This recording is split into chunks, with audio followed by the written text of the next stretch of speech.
Guys, sex supplements are all over the web and there's loads of rubbish out there. Loads of them they just don't work. They're bad for you. They don't do what they say on the tin. We're here to give you the lowdown on what actually works. What will, for men, improve libido, improve your performance. Because actually, sex for us is not just about the act of sex, but when we have a good sexual appetite, we're healthier as humans, less likely to get sick, less likely to get long-term degenerative diseases, and we feel good about ourselves. So one of the ones that there's a massive buzz about at the moment is Shilajit. Tell me about that. Is it worth the hype? Seems to be. I mean, Shilajit has been around for centuries, as so many of the herbs that we become exposed to these days.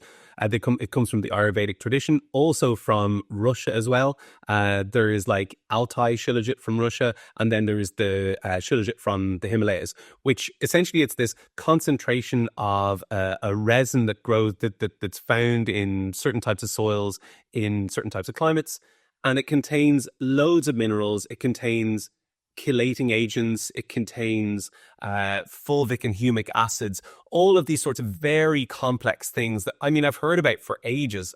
The first time I'd really got to experiment with them was more in the last couple of years, and really I've found them pretty positive. So what are the specific benefits of Shilajit? Like, why is it good? So I think it's polypharmacy. Like Shilajit really is polypharmacy because it presents as one single thing, one little tarry resin inside a tub. But actually what it's doing to your body is helping to cleanse heavy metals, helping to support energy production, helping to remineralize the body. And overall, there's also this powerful effect, it seems, on testosterone production, which really helps with libido. So many people, but like women, men, etc., of every age. I have like a woman in her 70s maybe who comes into us and she's been getting it for a while. She came in before Christmas and bought 5 for the rest of her family. Now, whether that's for sex or otherwise, it doesn't matter because they're feeling good when they're taking it. And the benefits in terms of energy production are real. Yeah, I mean, I feel like I'm like a weird underground Shilajit dealer because people in Greystones where I live started taking it and started liking it. And then now they're going to me, okay, oh, next time we go to Hopsack, can you bring one for me and one for my friend or one for my other friend? And can you drop them off in this place?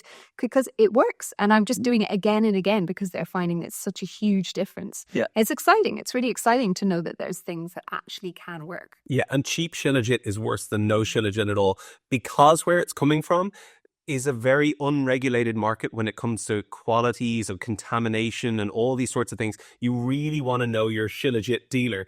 You want to know the source of your Shilajit. You want to make sure the fulvic acid level is really high. So like 80, 85% minimum, like ideally 90% or more. That's an indication of the quality of where it was produced and where it was originated from. If anyone's not willing to tell you the fulvic acid levels, don't buy their Shilajit. And also, if you can get to understand, there's no real organic certification out there, but get to understand, is this from a small production? Is it something that's bought on the open market and it's just another brand on the internet? Don't trust those ones. Those are not the guys to go for. We'll put the one that you use in the show notes, but yeah, right? Yeah. So another one that's fairly common now, but is often talked about not in relation to this, is ashwagandha. Yeah, so ashwagandha is a huge herb in Indian herbal medicine, specifically used by men for libido. That was if you go to India, that's what it's being used for. It is, I think it translates to something like, from old system of medicine and old language, it translates to strength of 10,000 horses or something like that. And so it's potency, right? That potency of a stallion. And really ashwagandha does give you that sort of energy as an adaptogen. It helps to your body to change or adjust its nervous system response to changes in the environment that trigger our nervous system activity, to trigger the production of cortisol, adrenaline, these things.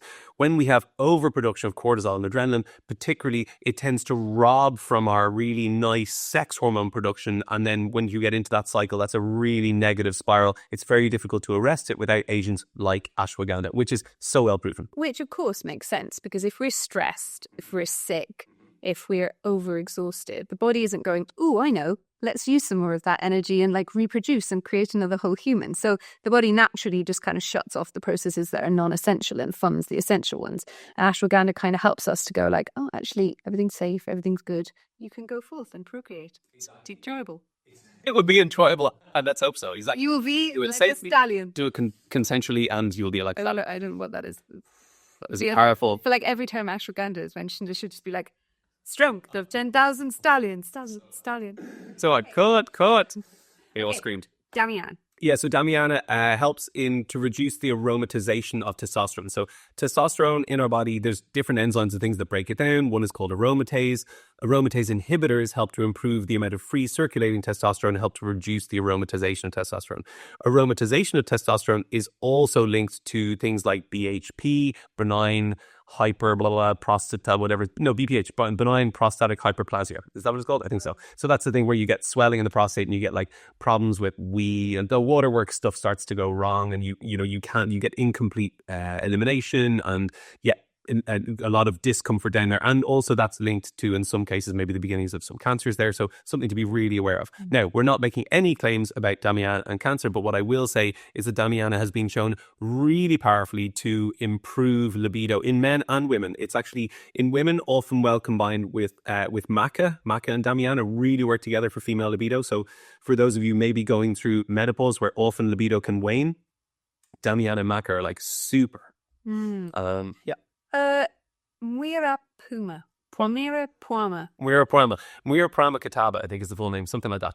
And so Mirapuama is one of the lesser known, like there's a lot of things that aren't available on the Irish market. Things like horny goatweed and all these sorts of, yeah, there you go.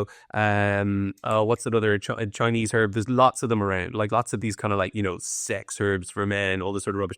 Mirapuama is one of the ones that goes right under the radar. It's super because it helps to improve the receptors, so the androgen receptor, so improves the uptake of testosterone, because whatever testosterone is produced in your body, it then has to fix onto cells. And so the receptor activity is really important. Mirapuama helps to support that activity and is well known, again, traditionally used, I think it's from South America, where it is used for male performance and libido particularly, but also I think useful for women as well.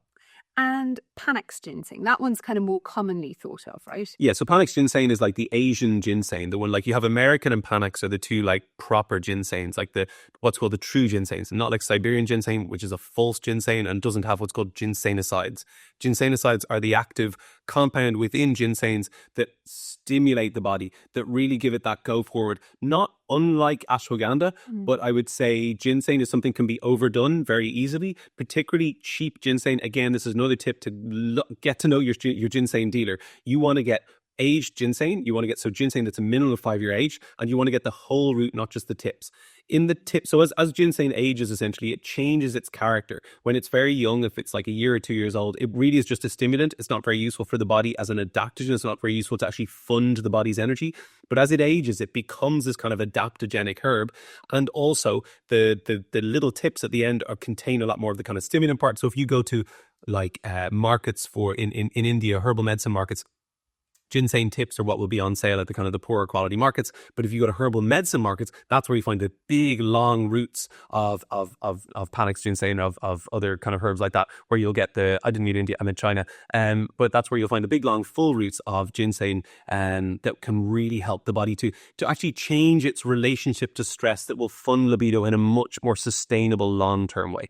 And so that's why, is that why when you get, because you see ginseng in a lot of drinks, like energy drinks and vitamin drinks and things like that, but that would be that sort of cheaper quality ginseng, the one that's just like a Red Bull energy kind of a buzz. Oh, when we're talking about when you're using it as a herbal medicine, you need to go for something that's much more of a tonic and a better quality. So just having those drinks that have ginseng in, that's not what we're talking about. No, short term, that'll give you probably, let's say if you're wiped and tired and somebody around you wants to have sex, but you don't, it might work. I don't know. I'm not guiding you to do that because I don't think that's a great plan. I think you should say like, I think you need to take a rest on those nights and say, I'm going to take good ginseng instead, and I'll come back to you in 3 weeks and we'll have great sex for the rest of our life instead. There's other things you can do other than the act of sex, right? Okay, that's how the whole of the podcast. Okay, but I would just like to say something at the end of this, because we recommended a load of supplements. But just from my line of work, I would always consider, if you're having problems with libido or erectile dysfunction or performance stuff, just look at your pelvic floor.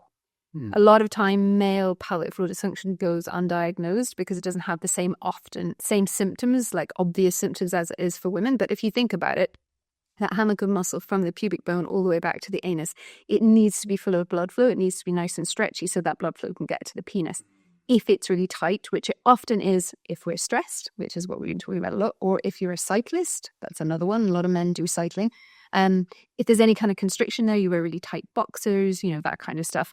Or if you just do a lot of exercise and you're not stretching very much, then it can cause prostate problems and also erection problems. So if you've tried all those things, definitely look at the next course, which would be looking at your pelvic floor stuff. And if you want to know more about that, you can come and contact me through here, message me underneath, facialwithlydia.com also, and we can talk about looking at the practices that you can do to try and physically stretch the pelvic floor and get that beautiful blood flow back into the area again.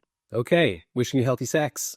Don't forget to like and subscribe, post comments. What else do you want to hear from us? What are the sort of topics that we're covering that you'd like us to talk about more? What sort of things do you think about? What do you guys use? What do you use? What gives you good sex lives and what keeps you happy and healthy? And you'll find loads of other videos that we've done recently on different topics around sex, sexual health, male-female relationships and dynamics and stuff like that if you just scroll up. Polarity, it's where it's at. Bye.